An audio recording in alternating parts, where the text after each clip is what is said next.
पावसाळ्याचा शेवटचा दिवस होता. आकाश राखाडी, रस्त्यावर थोडं धुकं आणि हातात एक जुनी राखाडी छत्री घेऊन अन्वय कॉलेजच्या गेटसमोर उभा होता. आजचा दिवस खास होता, कारण आज आदित्यचा शेवटचा पेपर आणि त्यानंतर दोघं ठरवलं होतं, आज ते एकमेकांना सगळं कबूल करणार. 4 वर्षांची ओळख, ती मैत्री म्हणत होती, तो प्रेम. पण दोघांनाही माहीत होतं, त्या दोघांमध्ये काहीतरी जास्त होतं. गेट समोर उभं राहून अन्वयच्या मनात धडधड सुरू झाली. आज सांगायचं आहे, काही झालं तरी सांगायचंच. त्याने स्वतःशीच फुटफुटल. पेपर सुटला. विद्यार्थ्यांचा आवाज, अशा पावसाचे थेंब, सगळं एक वेळ शांत झाल्यासारखं त्याला वाटलं.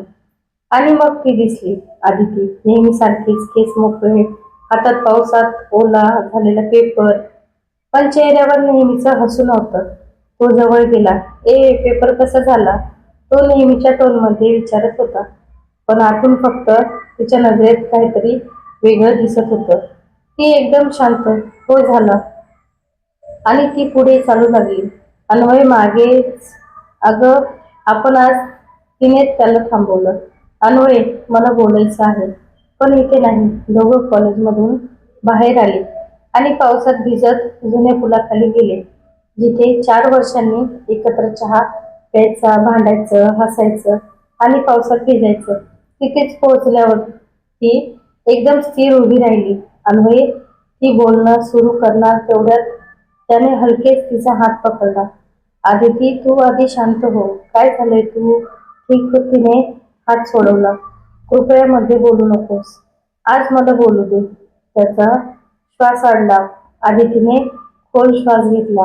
अन्वय, माझं लग्न ठरलं आहे. तो थिजला.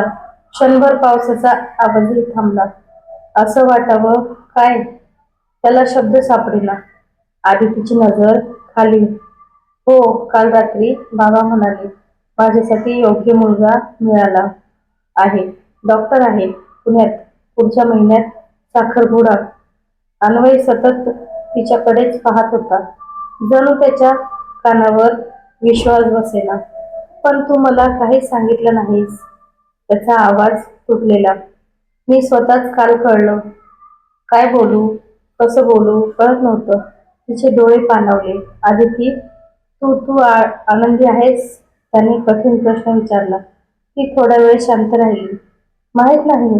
हे एक वाक्यच अन्वयच्या हृदयात सुरीसारखं घोसलं. तो थरथरत म्हणाला, आदिती, मी तुला सांगणार होतो आज. मला माहीत आहे. ती अलगद म्हणाली, तुझ्या डोळ्यातलं प्रेम मी 4 वर्ष पाहिलं आहे. फक्त मी कधी ते स्वीकारण्याची हिंमत केली नाही. का? तो जवळ आला. ती पावसात उभी राहून फक्त एवढं म्हणाली, कारण मला भीती वाटत होती. तुझ्यासोबतच जग सुंदर होतं, पण खरं आयुष्य ते इतकं सुंदर असेल याची खात्री नव्हती. आणि माझ्या घरचे असे निर्णय स्वतः घेऊ देणार नाहीत. तिचे शब्द पावसात मिसळत होते, पण त्याच्या हृदयात घणाघात करत होते. अन्वयने हलकेच तिचा चेहरा हातात घेतला. तू मला एक संधी मागू शकली असतीस. मी तुझ्यासाठी जगाशी भांडायला तयार होते. आदिती घाबरली.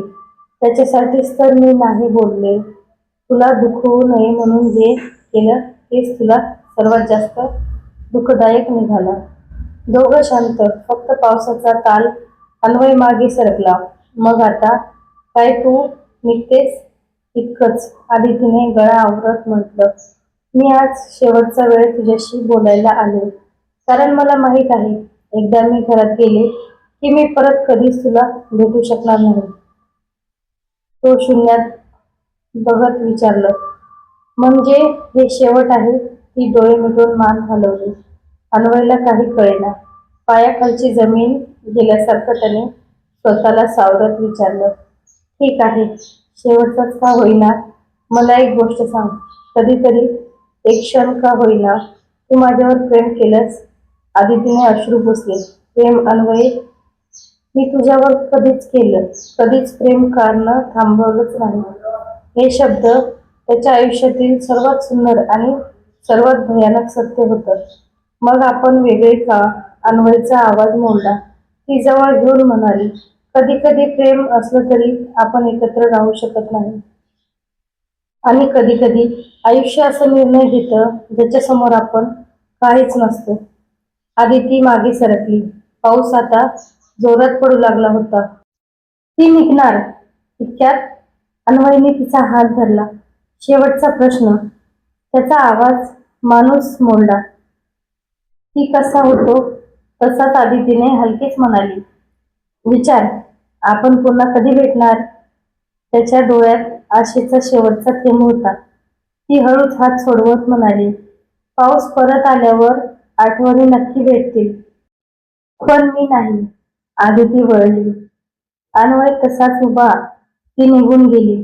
पावसाच्या थेंबांनी तिच्या मागे पळायला प्रयत्न केले, पण तोही अपयशी ठरला. अन्वय पावसात भिजला. त्या फुलाखाली बसला. त्याच्या हातात तिच्या हाताचा ऊब राहिला, पण ती नव्हती. त्या दिवशी त्याला जाणवलं, प्रेम नेहमी मिळत नाही.